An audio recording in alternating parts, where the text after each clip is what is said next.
အားလုံးက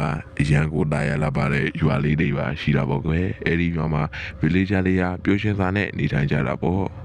ဒါပေမဲ့လူမတီးလိုက်တာကတနေ့မှာတော့အုပ်ကြီးတွေကနေလူဆိုးလိုက်ကသူတို့ကိုတိုက်ခိုက်ဖို့ပြင်ဆင်နေကြတာပဲဖြစ်ပါတယ်ဟုတ်ပါတယ်လူမတီးလိုက်တဲ့အချိန်လေးမှာပဲတောထဲကနေပြီးတော့ထူးဆန်းတဲ့မီးရောင်တွေလင်းလာပါတော့တယ် villager လည်းတောထဲကိုဝင်ကြည့်လာခဲ့တာနောင်လာတော့တော်တော်ရသွားကြပါတယ်အဲ့ဒီအချိန်မှာသူတို့အနေနဲ့တောထဲကနေထွက်ဖို့လမ်းကိုလည်းပျောက်သွားပြီဖြစ်ပါတယ်။ဘာလို့တော့ထူးဆန်းလဲဆိုရင်တောထဲကပန်းပွင့်လေးတွေကအစမီးတွေလင်းနေတာဖြစ်ပါတယ်။အဲ့ဒီအချိန်မှာ villager ဖိုးဖိုးကြီးကမော်တိုတစ်ပင်မှာခဏနားနေတော့တစ်ပင်ကြီးရဲ့နောက်ကနေအကောင်ကြီးတစ်ကောင်ပေါ်လာခဲ့ပါတယ်။အဲ့ဒါကိုမြင်တော့ villager ဖိုးဖိုးကြီးလည်းလန့်သွားပြီးတော့ထွက်ပြေးဖို့လုပ်တဲ့အချိန်အနောက်ကနေပြီးတော့အကောင်ကြီးတွေကချလိုက်ပါတော့တယ်။ကျန်တဲ့လူတွေကလည်းအကုန်လုံးထွက်ပြေးကြတာပေါ့။ villager တွေအကုန်လုံးတောထဲမှာရောက်ရကိုရှောက်ပြေးနေတဲ့အချိန်ကျန်တဲ့ဘက်ကနေပါအကောင်တွေထပ်ပြီးတော့ထွက်လာပါတယ် villager တွေလည်းတော်တော်လန့်သွားပြီးအချို့လူတွေကတော့အဖမ်းခံလိုက်ရပါတယ်ဒါနဲ့အချို့ villager တွေကတော့တစ်ပင်နောက်မှာဝင်ပုံးပြီးအချို့ကကြတော့လေတောထဲကတစ်ပင်တွေကဖမ်းထားလိုက်ပါတယ်တောထဲကအပင်တွေကအတက်ဝင်လာကြပါတယ်အမှန်တကယ်တော့ဒီဟာလေးကိုလှုပ်တာက villager တွေရဲ့လက်ချက်ပဲဖြစ်ပါတယ်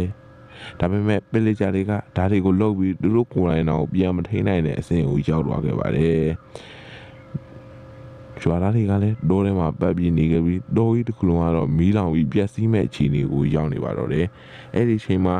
villager တွေရဲ့ခေါင်းဆောင်လူဆိုးဘုရင်ကြီးကတောကိုဖျက်ဆီးဖို့လှုပ်လိုက်ပါတယ်အဲ့ဒါကိုမြင်တော့တောထဲကတစ်ပင်ကြီးတွေက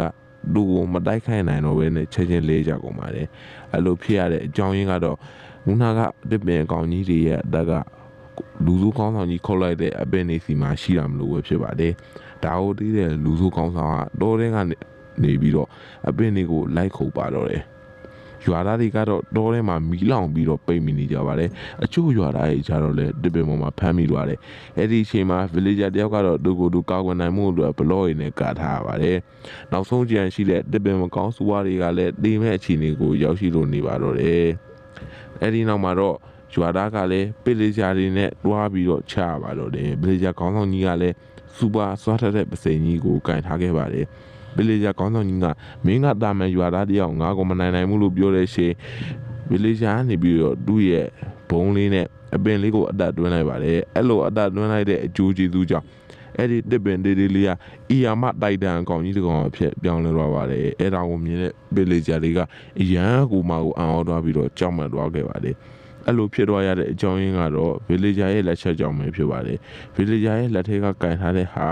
အင်မတန်မှကိုစွမ်းကြည့်လုံးပြီးတော့အပင်တပင်ကိုကြီးထွားစေကအဲ့ဒီကနေမှမကောင်းဆိုးဝါးတဲ့ကောင်ကြီးကိုဖြစ်ပေါ်စေခဲ့ပါတယ်အဲ့ဒါကိုမြင်သွားတဲ့လူဆိုး villager တွေကအရန်ကိုကြောက်လန့်သွားပြီးတော့နောင်သွားရသွားခဲ့ပါတယ်လူဆိုးကောင်းဆောင်ကြီးရဲ့တပည့်တွေကလည်းအကုန်ထွက်ပြေးသွားပြီးတော့အကုန်လုံးအတော့ခံရပါတော့တယ်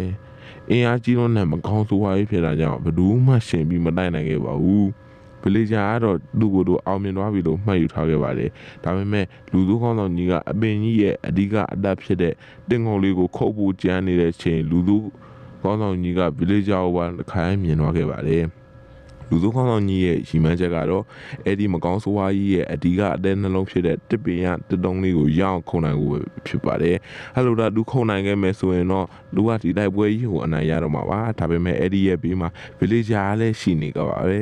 အဲ့ဒီမီးလင်းနေတဲ့တတုံးလေးကိုဒါသူခုံနိုင်ခဲ့မယ်ဆိုရင်တော့ villager ကြီးက